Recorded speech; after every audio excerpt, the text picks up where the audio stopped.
particular episode where we get to discuss about the particular issue of maternal health care as well as the OBV report that has been released just recently.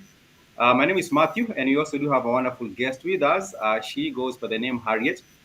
She will be getting to introduce herself and letting us know about, her line of work and what she has been doing and engaging the community in different matters. But for those who are joining us for the very first time, you can connect with us and interact with us on our social media platforms. We are at Kenyan Podcast on Twitter. We are also at Kenyan Podcast on Instagram and Kenyan Podcast on YouTube and other platforms as well. So karibuni to the show. And natumai kila mtu anaendelea vizuri. And we're also glad to have our guest for today. She goes by the name Harriet. And Harriet, welcome to the show. Thank you so much for having me on your show today. We are happy to have you. My name is Harriet. We are happy to have you as a guest, and we are looking forward to an engaging conversation. Maybe perhaps I would like to give you an opportunity to introduce yourself. How would you love to introduce yourself? Okay, I'll just go by Harriet Afandi, a Nguvu Change leader. Generally a human rights activist. I especially love for women and children, for youth, I do empowerment, mental health, and mentorship. So that's why you self engaging these women and children rights issue a lot. Thank you. Thank you for joining us on the show. We seem to have a bit of a static. I don't know if you can hear the end on your end, some bit of a static sound, but I hope we'll manage it. Let me see if we can cancel out the echo. So today we shall be discussing one important thing, which is the maternal health care in our country. And before we get into that, I would maybe just like to give you an opportunity to tell us about Nguvu Collective. What is Nguvu Collective, and what capacity do you play in Nguvu Collective? So Nguvu Collective is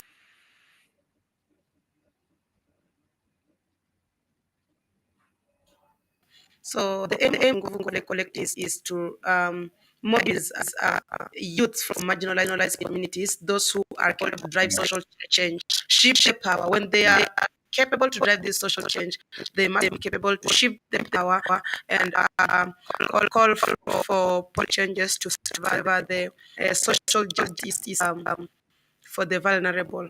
Yeah. Okay, we are happy that we have an organization like that, which is helping empower young people and also bring change in the community, which is something productive. How long have you been working with Google Collective? Actually, we recruited and we created launch pad just June, July. So August, yeah. 2023 Okay. August. Okay, that's wonderful. And I was going through a bit of your profile, and I understand that you have also had an opportunity working with different communities. Can you tell us the communities that you're working with directly right now? Maybe perhaps in Nairobi or even maybe outside Nairobi. Which are some of the communities that you're working with right now in Nairobi, or groups that you're working with in Nairobi or even outside Nairobi? Okay, actually, I'm so when it comes to human rights issues and what I'm in currently when it comes to work with a young innovation leader.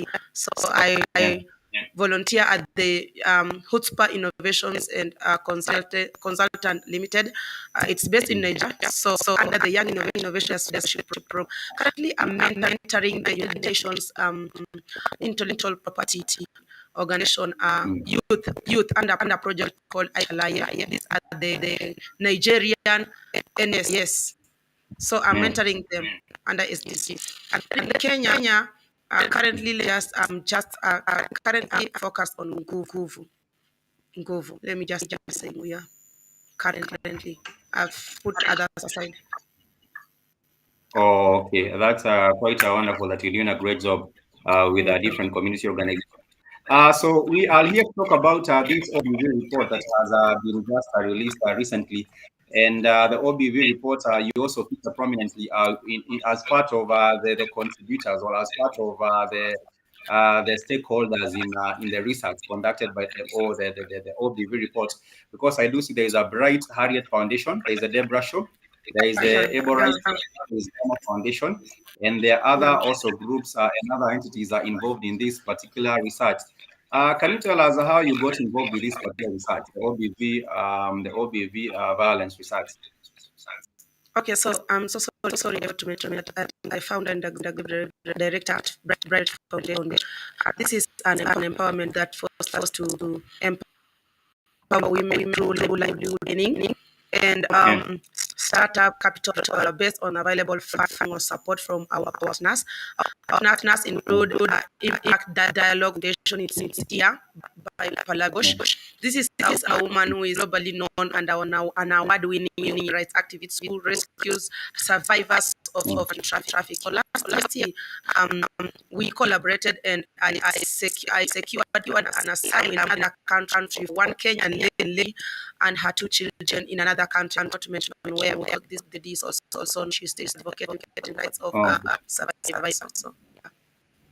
And then for Ebos is for one of the change leader fellow. I just feel when this is working with both abilities. And then the debates for our change leader they are also we in this report. So it's Deborah Monari. So for Deborah Monari, she does her show on Deborah Show on YouTube, advocating for health and so on. Yeah. okay, that's quite wonderful. I can hear you in bits. In some bits, I cannot hear you clear. I don't know what we'll do to fix it, but I can hear in some bits, and some bits is a bit of a static. Maybe it's on my end. But can you hear me clear? Is there some static on my end? Some static in my voice? Yeah, maybe just the background of your end when speaking, it's cracking somehow. Oh, okay, let me see if I would do anything to help make that a bit. Very important to have a conversation that where people can also hear us are very, very clear, and where we are much better, where we are better audible. So I wanted to go straight into the matter. Let me just share a bit about this particular report for anyone who's joining us and is wondering what these people are talking about. We are talking about obstetric. We are talking about obstetric violence, and there has been a report which has been put together, and the report was written by Harriet.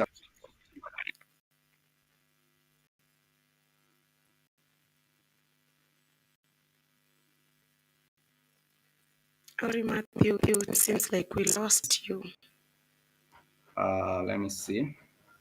Still. I lost you. No, you can. I'm sharing my screen. That is why you might not see. I'm sharing my screen. I'm sharing my screen. I'm sharing my screen. I'm showing the report on the screen. That is why maybe perhaps you might not see me. But can you hear me?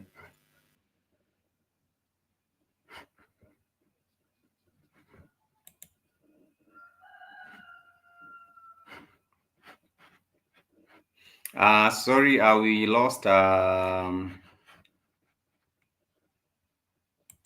lost Harriet there. But of course, this report has been made, and it's on obstetric violence, which is intended for government agencies, for healthcare institutions, for NGOs, for CSOs, for advocacy organizations, and for healthcare professionals, for educators as well, researchers, and also academics.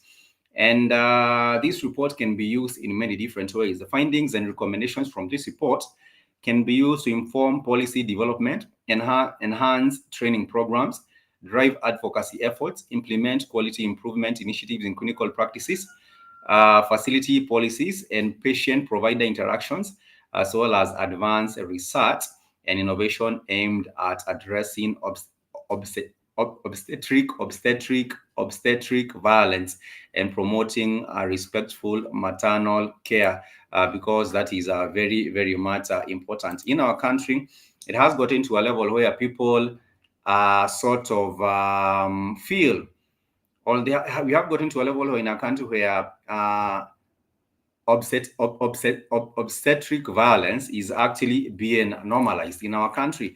And in some cases, people are not even able to talk about it so much, because they feel that even if I am to talk about it, there will not be any kind of an assistance coming to me. You know, what will happen if I talk about it?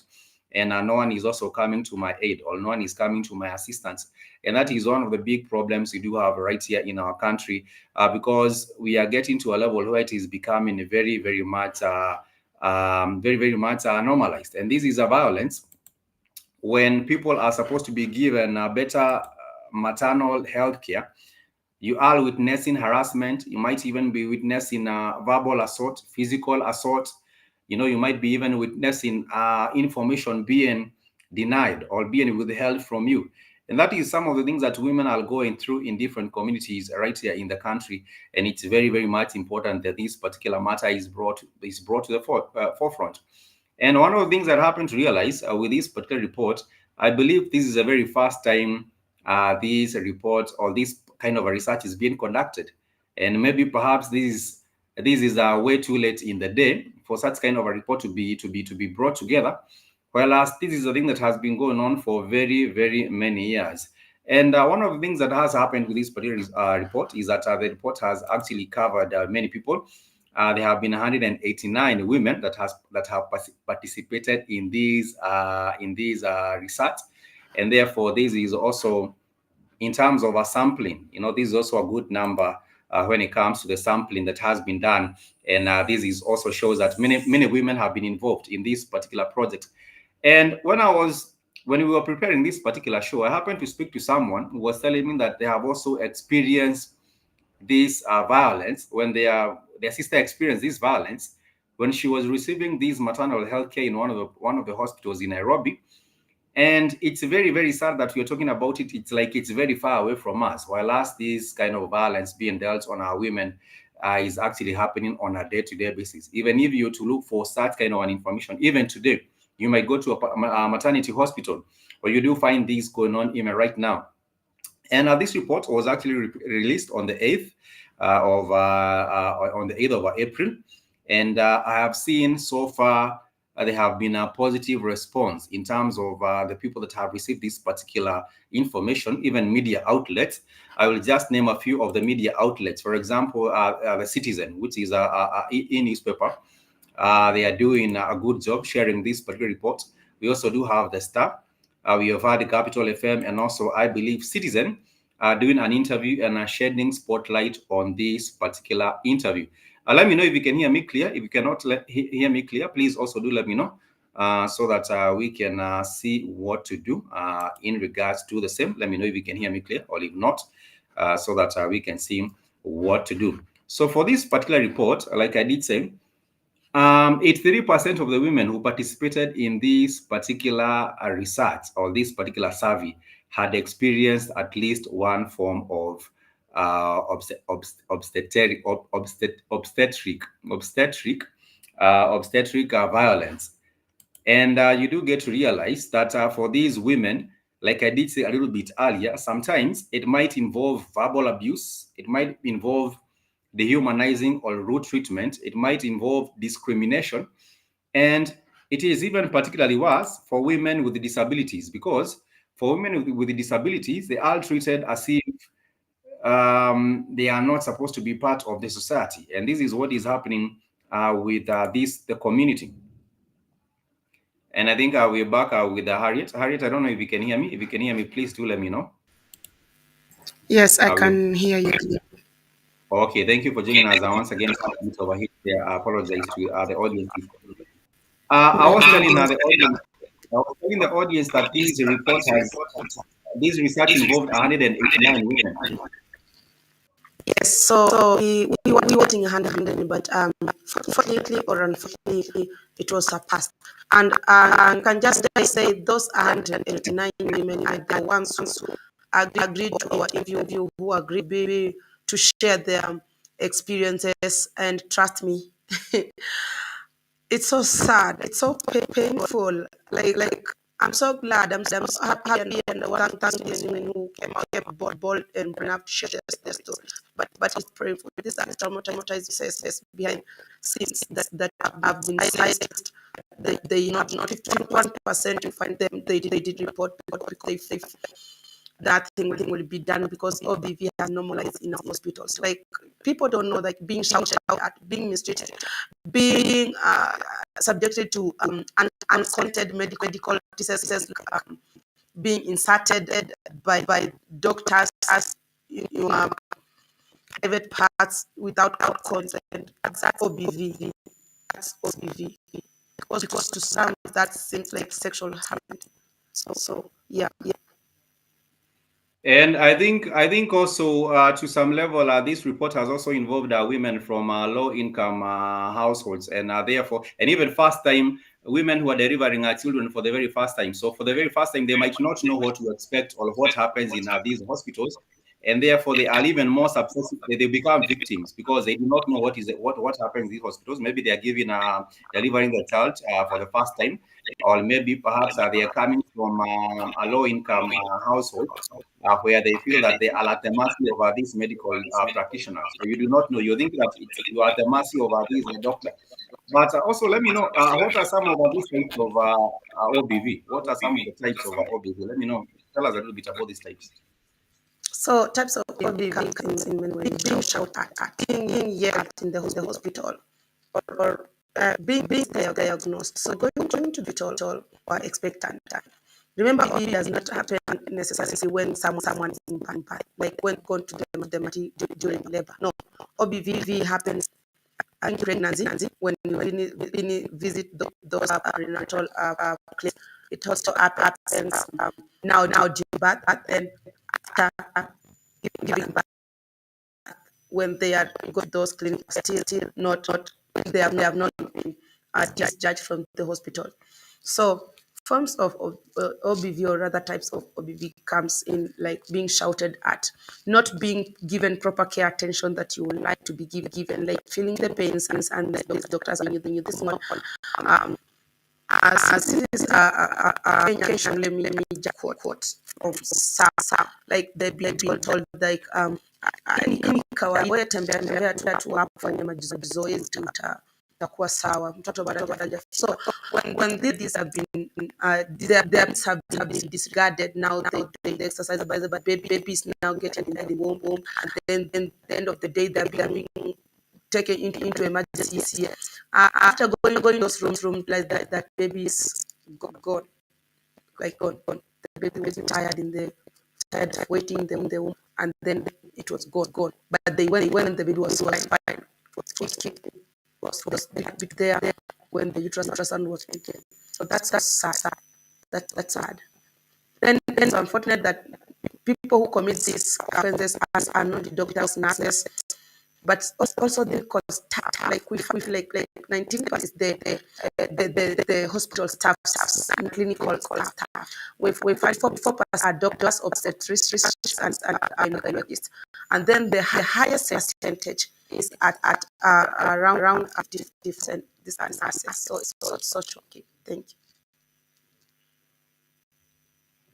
I have also realized that these are research that you did conduct. It was conducted in many parts, not just in Nairobi. You conducted it in many parts of the country. I understand there was Rift Valley, there was Nairobi, Western, Central, Nyanza, Coast, Rift Valley, Eastern. According to your research, tell us, are some parts of the country worse than others, or is it because, for example, in Nairobi there is too many people, and maybe perhaps the healthcare services are overstretched? Maybe it may be worse in Nairobi. Can you tell us of a particular places where it may be worse than, and you noted it was worse than others? So it depends with the kind of hospital. Might be a Mm. big referral level 5 hospital, but it might be so. Mm. For some cases, when we it depends how many hospitals, clinics, healthcare centers we visit account. So, like we in Nairobi, like Nairobi was around because of the obvious negligence issues that have been rampant in our media platforms, in news, and so on. So, yeah, I think Nairobi did the worst OBV cases according to our correspondents. And when it comes to something that you did say, you say that women do not talk about it because they feel nothing will be done about it. And but according to you, do you think there are any channels or any ways in which someone can express their grievances or can express their complaint? Are there any channels right now in Kenya where people can express their complaints or their grievances because of OBV violence? Are there platforms currently in Kenya? Do you know of any? Okay, so yeah, I 94% did not report because they felt like nothing done because also has been nice, and then 32% who not report because afraid it will be reviewed, like they'll be paid, and then this 30% that percent that felt like there's no trust in whatever that can be Yeah. done. So there are no effective reporting mechanisms in our hospitals. Like some report, but nothing is getting done. There are actually others who reported to senior doctors, to management, but nothing was done. So my recommendation was there should be report mechanisms inside the hospital, and then there are other reporting mechanisms for outside people, so that can be effective. Thank Yeah. I agree with you. And I would also say that according to this research, once again, there is also information that you have put together saying that 59% of these women who experience these OBV, these are women who went to public hospitals, compared to 16% for those who went to private hospitals. Why, according to you, maybe, why do you think there is much more prevalence of OBV in public hospitals than in private hospitals? like in perhaps you said the percentage was that of our SARS was for women from low income or middle income earning level. Yeah. So you find these private hospitals, you will find special services because you are paying for them. You have the money to Yeah. pay them. Most of these those go there. Yeah. But in public hospitals, most of our women already in the mama. They don't have money Mm. to pay to get out the expenses that can get specialized treatment. That's why they are there. I find that crowded, support share the beds, and you don't understand, the care conditions of the other persons. Your children feel delicate, no infectious disease and affect them. So I think it's just because of the level of income. Yeah, the level of income. I would agree with you. But when it comes to healthcare, I believe doctors or medical health practitioners are to treat everyone equal. You should not be looking at this particular person has so much money and therefore they are more human than the other, and you treat the other one with dehumanizing ways because simply they lack money, or simply they do not have the resources that you think they should have, which is inhuman. And of course, I have seen also, according to this particular report, it also states that uh, the maternity, the OBV incidents occurred in a variety of healthcare settings, including health centers, maternity clinics, even in mission faith-based hospitals. You would expect that even in mission-based hospitals, these are church, for example, religious based hospitals, or even other kind of religious-based hospitals. You would expect that there would be much more uh, humane treatment of the women, because you are being promised that there is care that is also putting in consideration morals related to the task. But anyhow, as we continue this conversation, I would just like to ask you, Harriet, as one of the researchers in this particular report, why do you think that it has taken so long for any kind of research like this to be taken? This is the very first time, and this is in 2024. This OBV has been happening since I don't know, maybe since independence or way before. Why do you think it has taken this long for anyone to initiate, like a Google Collective, to initiate these kind of a research into what is happening in Kenya? Okay, it is social justice movements. There are a lot that are on the ground, but we have a Yeah. lot of activities on the ground. But if Mm. these acts are not being supported to carry out whatever they're supposed to, trust me, nothing will Yeah. be done, because this kind of it wasn't easy to conduct. Go to these Mm. hospitals, doing this research, contacting, following back with Mm. these survivors, because we went to them when they had just came out of the delivery, and then we just 2 minutes talk, ask them for consent, and then we'll come back Mm. when we're now okay. So Nguvu collective extremely seeks out, like it supports activists who are capable of driving this social and then shape power. Like For Nguvu Collective, it normally supports them. So that's why we were motivated to do this work. We were motivated to go to the field and do this work because we are support system that we need. We are being motivated. That leadership process, and that is it. That is this kind of organization that's one the activists to go to the field to work. That's they are not following up, they are not supporting them. So the reason why this was a success because we saw the gap. No one was speaking about the gap, just looking at it and then leaving it like that. But again, we are survivors or families to survivors who have experienced the pain. So we decided no, we should speak of this issue and fill the gap. So Kenya doesn't have a national policy on that's why the issue is so rampant, especially in public hospitals. These medical practitioners or rather others just conduct OBV because they know, even if it's reported, there is no law that will hold them accountable to these atrocities. So that's why the Nguri MP, when Nguri MP or Gadon Muchomba tab a motion our parliament on national policy on obstetric violence in November 2023, the parliament has just ignored the bill. They discussed it, but if we see so rampant, it's also raising due to the doctors' strike. The aim of court was to document real-time, raw and filtered data, not touch, not recall, that's just real time, so that the government know that this issue is happening, this issue is real. They need to fast track the discussions on this bill. Thank you. 100%. I agree with you 100% on that. And it's a shame that no one has the bill that she took has not been taken seriously. And I hope that Gadonyo Mushumba follows up with the same and looks for more support inside Parliament and even outside Parliament to make sure that this is also coming together. And there's something that you did say, which is 94%, or a very high percent of these women do not report it because they fear or because there is a stigma. What can be done, maybe according to your perspective, what can be done to reduce the stigma? Because women fear when you have a when you have a health problem, sometimes people do not want to be seen there. Not even a health problem, but even I don't know why. What is the cause of this particular stigma, maybe perhaps, and how can it be addressed? Okay, first we believe that trauma it's because for this some ladies who lost their babies or rather who gave birth to special children to OBV, the CP moms. Most of the CP moms is due to OBV. It was due to medical practitioners' negligence.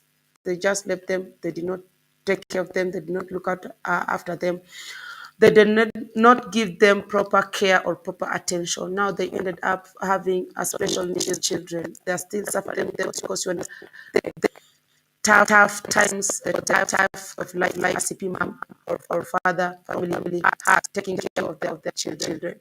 So the trauma, another thing is when someone went to some cases, some women went to the hospital and then they were not added to on time, and then they underwent some medical procedures late that led them bad.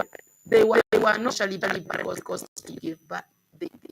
They were to conceive. But at these practices been trying to conceive, they can no longer conceive. It was just immediately after those practices done on them. And there is this force called practice, then being just taken to theaters without consent, or that the experience in those theaters is so painful. So some of the practices, I'm not saying that all doctors are bad or doctors are doing this. No, we a percent you're using percentages. So you find these procedures were not done well.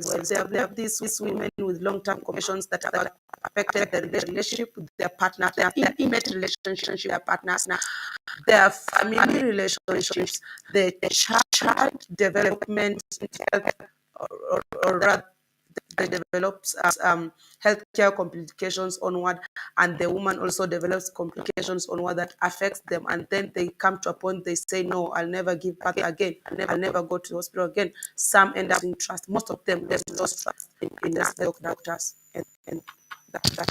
Thank you. say that that is a big problem, because sometimes, like you're saying, because of this stigma, some women will just decide to do health home deliver their children from our home, home births, instead of now going to the hospitals. And this will also put the children that they bear maybe perhaps at risk, because they might not be vaccinated, or they might not be given proper medical attention, because even it's a very delicate matter. But then again, when you also come to this particular matter of the OBV violence in Kenya, I think what has been happening is that there has been a very much neglect, even on part of the government. The government right now, uh, we are seeing the health crisis in our country, and this also makes the matter even worse, because right now you hear some women being turned away. They are going for maternal health care. You're being turned away. You do not have someone to really look into. And like I was telling you earlier before the show, I have heard about a woman.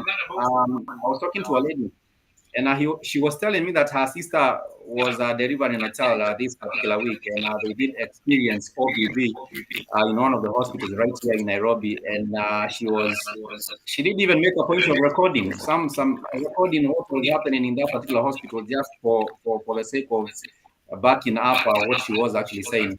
And maybe perhaps I put her in contact with you and your team, and maybe perhaps you might also use the same information for your report when you're doing maybe working on other bits of the report.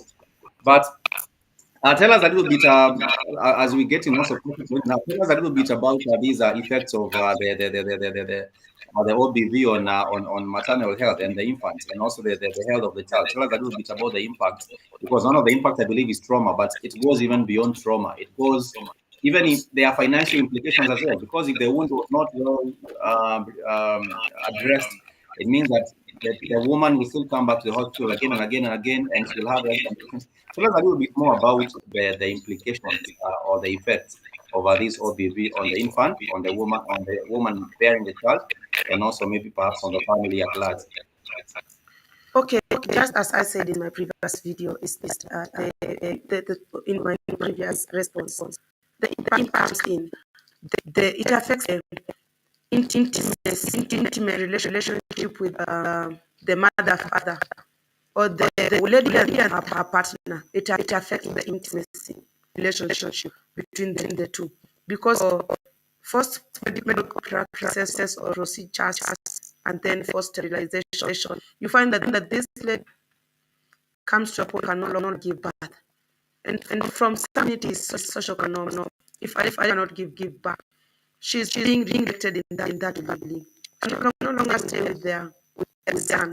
She is forced to wait, because the son is being forced to get another person, another who can birth, because now trying um learn all the blames on this lady, because they know the son is okay.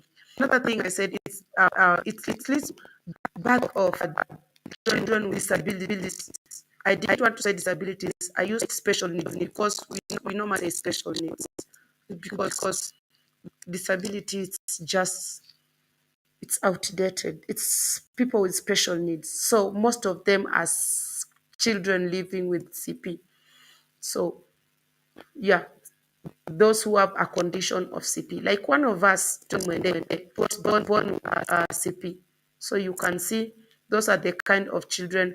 Families will now have to be losing finances. You can, for those of you who know Blessing Bonnie on Facebook, you have seen the kind of trauma, the kind of everything, the pain, the financial constraints she's daily facing to take care of the daughter.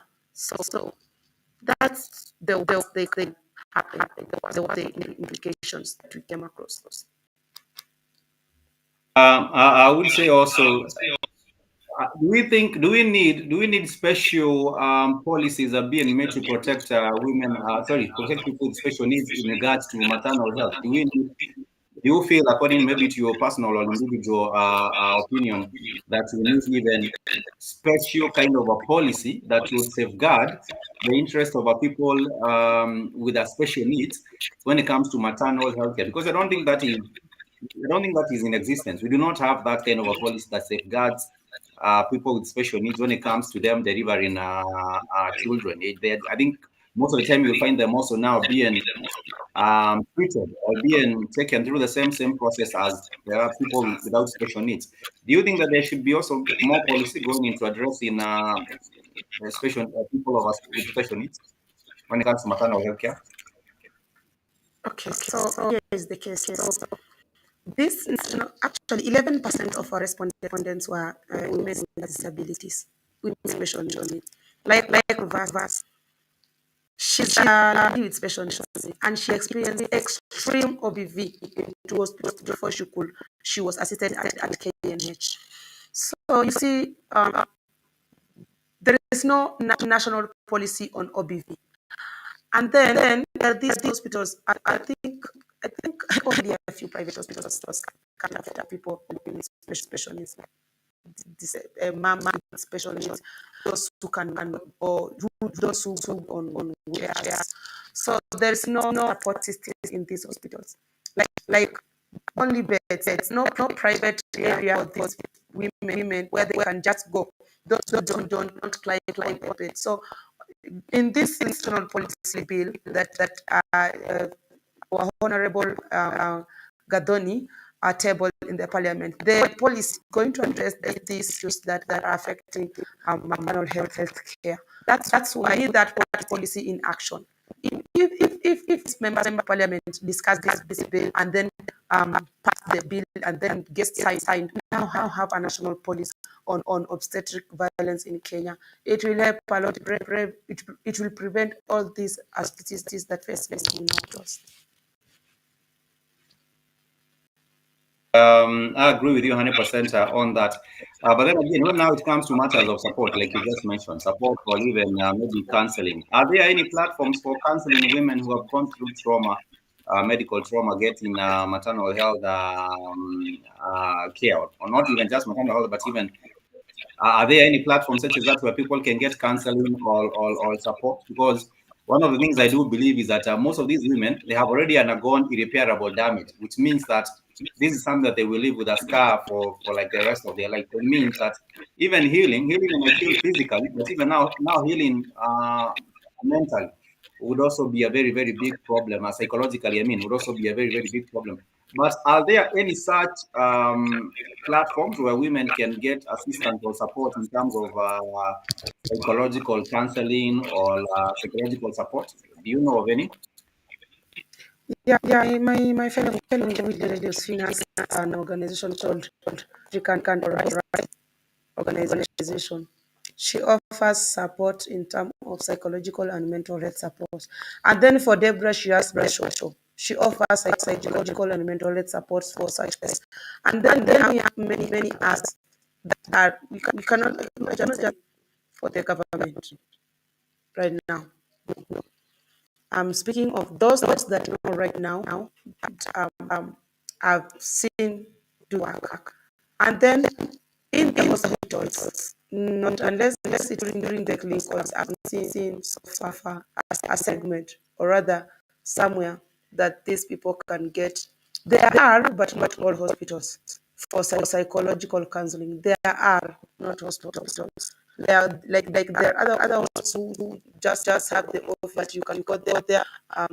The services and effectively, like you can find the people, the survivors cry that when they start such kind of assistance, they don't get it on time. You understand something is psychological or extreme mental health issues, you need immediate assistance. So when you lay someone may get the that they need it. Thank you.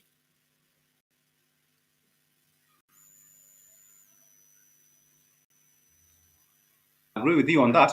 And now we shall, as we get closer to ending up, we shall talk about the recommendations because there are some of the recommendations that you and your team from Google Collective have made. And these are very, very important recommendations on what can be done because we are not just here to talk about the problems, we also want to address the recommendations and the solutions so that the dignity of Kenyans can be upheld. You know, you cannot, when you are a human being and your dignity is lower simply because you're getting a healthcare solution where you're not being treated very, very well, it becomes very, very dehumanizing. But let me share some of these solutions that the report has shared, and I think you will follow through with me here.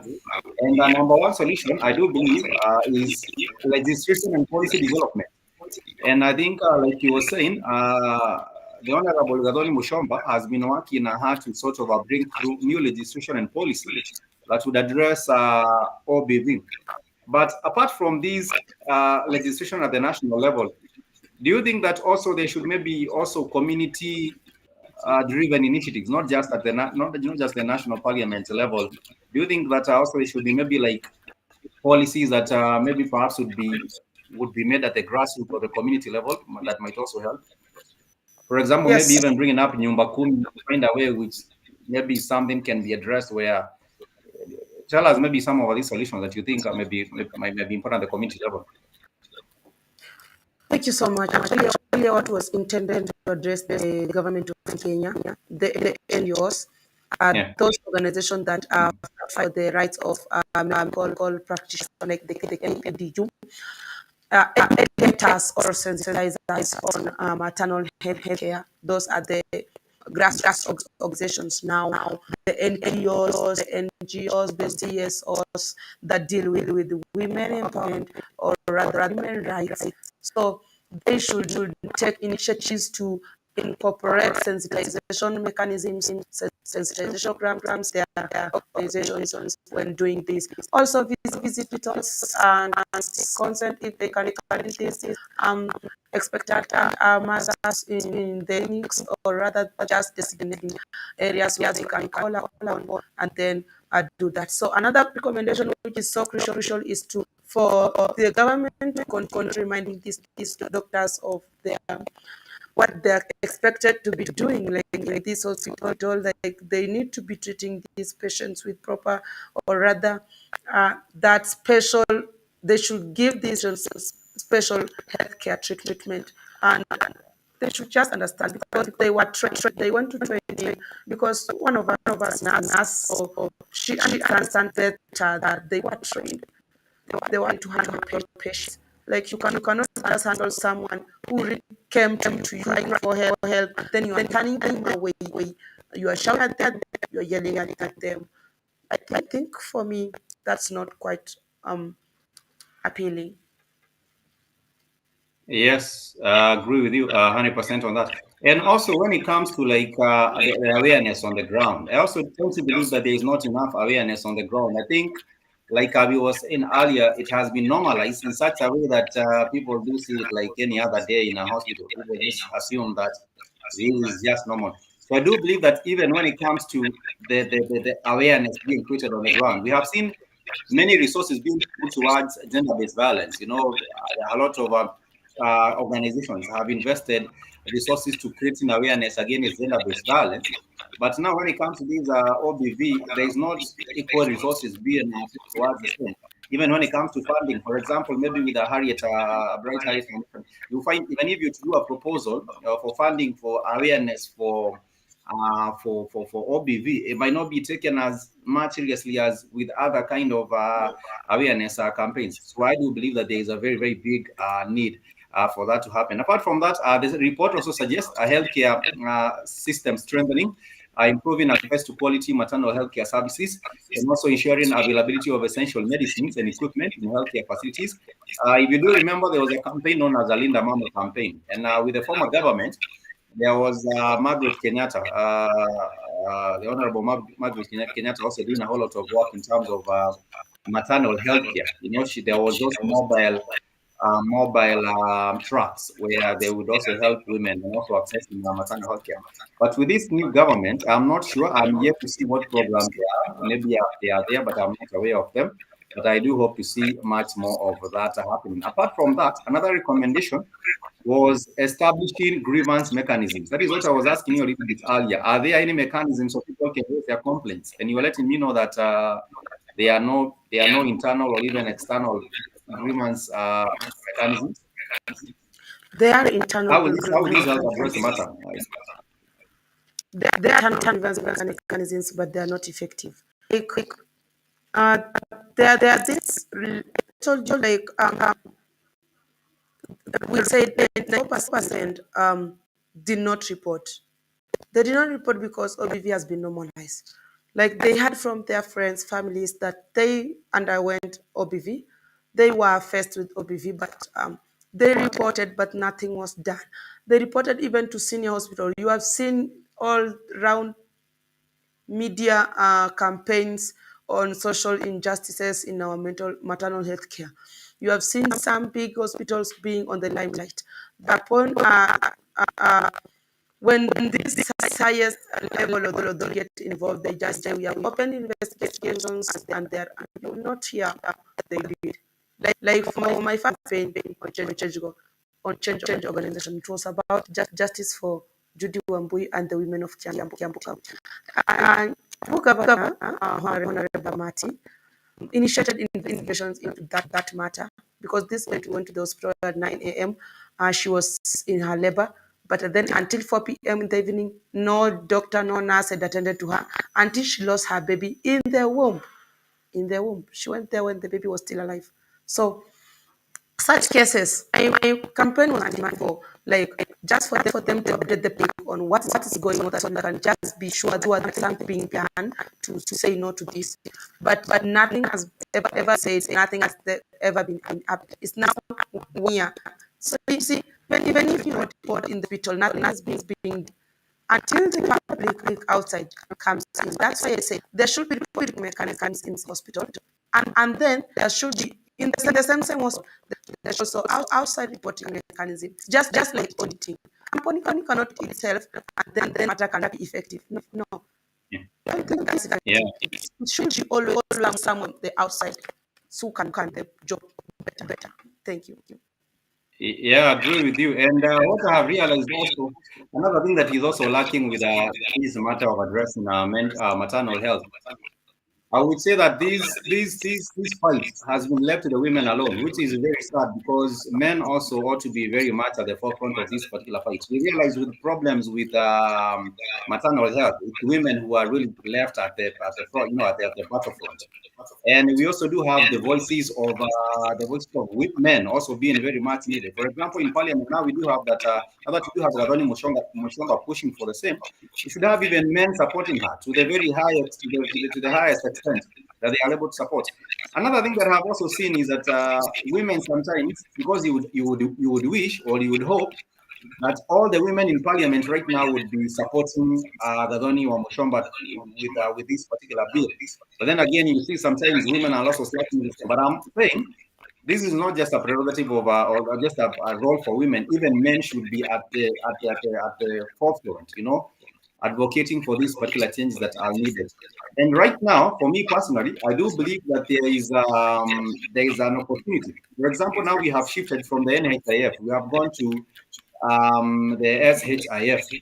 And I think some of the allocation, some of the money going into the contributions going into the SHIF, some of the money should also be allocated towards raising awareness and also addressing this particular problem of OBV violence. Because now we have a shift, we will be having a bit of a shift. Now the contributions will be made every month, and some of this money can be directed towards addressing OBV right here in Kenya. That is just my personal opinion. But as we're winding up, maybe perhaps we do have two more recommendations. That is a community engagement as well as a culture and attitude shift. Some cultures feel that this is something that happens. Some cultures have allowed because they feel that this is. But how can we bring about cultural change in attitude, in culture? How can we bring about that change? Because it's very hard to move one person from one particular kind of a culture or thinking. How can we move from one cultural attitude to another? Thank you. So that's basically contemporary gender issues or negative types or other negative attitudes for this. The families of those affected, which suffer respond to us willing. So we need to bring about change. So we need to report that so willing to witness this that family so much. I afraid that it is these hospitals so big, nothing that be done. There will be the threat.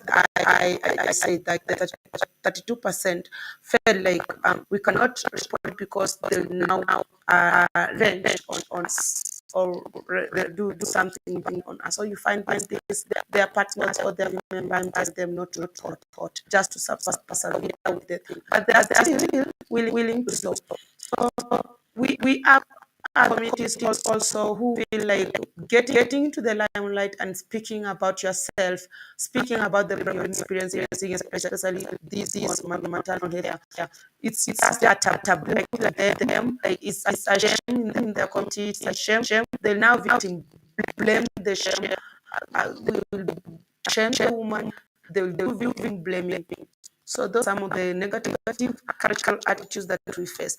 So our issue is that we tend to talk to these men, to their families, and tell them that if we speak when the change can come, like you see, report, it's about evidence based, raw data and filter. It's not a research. It's not something that is just perceived or rather assumed. It really is happening. How the parliament, how the government know it's happening? It's only when these ladies come out and speak, talk about the experience, so that this government can take this policy, then go ahead with the discussion to the national policy, and then get on to the table some of the strategies that will help the servers who are still and doing the justice to get their justice done. Yeah, thank you. So, according to these particular recommendations, there's also the issue of legal support. Because I think I was asking you a little bit earlier. Have you heard about someone that has brought about their complaint in OBV, taken their case to court, and have actually received any compensation for their psychological or physical hurt? Or personally, I'm yet to find out. I'm not sure of any such places. But then again, you're talking about low income families in low income households. That is where most of these abuses these are people who witness are victimized by the system. But then again, we should also have lawyers, not just lawyers, but even the government itself, making sure that there is legal support. First and foremost, most of these particular abuse is happening in government hospitals, so it also makes it very, very difficult for you to be able to go sue a government hospital like maybe KNH or Pimwani or these others and find recourse or find compensation for that. But then again, apart from that, there is also one more recommendation, which is a government action and oversight, and also empowerment and training. These are the two also final recommendations. I do believe these reports is very, very important. It covers almost everything. But I also do believe that maybe perhaps it should also be expanded so that we also have more people, more coverage. I think this is my personal opinion, according, and I'm speaking on behalf of the Kenyan podcast. I would say that much more women, because right now we have the sample pool, or the sample size being on 80 women, but this case has affected thousands and thousands of women. So I think much more their input or their opinions would also help shape more or give more depth to this particular report. Right now, as it is, it's wonderful, but I do hope that much more women are also involved. Right now, let me allow you to give us maybe your closing remarks as we end up, and also urge everyone to go check out this particular report. Please make sure you check out the report of the survey. We shall be posting it on our social media handles. Harriet, Pandi will also be posting it on her socials. I believe she's on LinkedIn, she's on Twitter and other platforms. But give us your closing remarks kindly as we wind up. Okay, you have said that we should need more numbers. This was just a pilot program because no such survey has been done in Kenya, like not of this kind, not of our kind. So it's still a long process. Because of the time, we just launched in January and we are targeting on 7th on World Health Day to have the report at hand. So that's why we targeted as one number. But again, we are still doing this. So anyone who will still want to share their story in our next phase, or they can just email us on NOBV info NOBV at gmail.com. then I can just say we are for you, you one who is more experienced. If you are still we are for going to cry, we are going to go to the stress room. We are going to demand police reforms. So we are going to push the government to take this action because it's our right. It's our right. It's supposed to be given to us. Uh, being expectant, being expectant and gift of God. It's not like someone, not from a human being. It's God given. And then going to this hospital to seek for services, like you should not be mistreated for giving birth. You should not be mistreated for bringing another life into this world. You should not lose your baby to due because of someone has refused to uh, support you.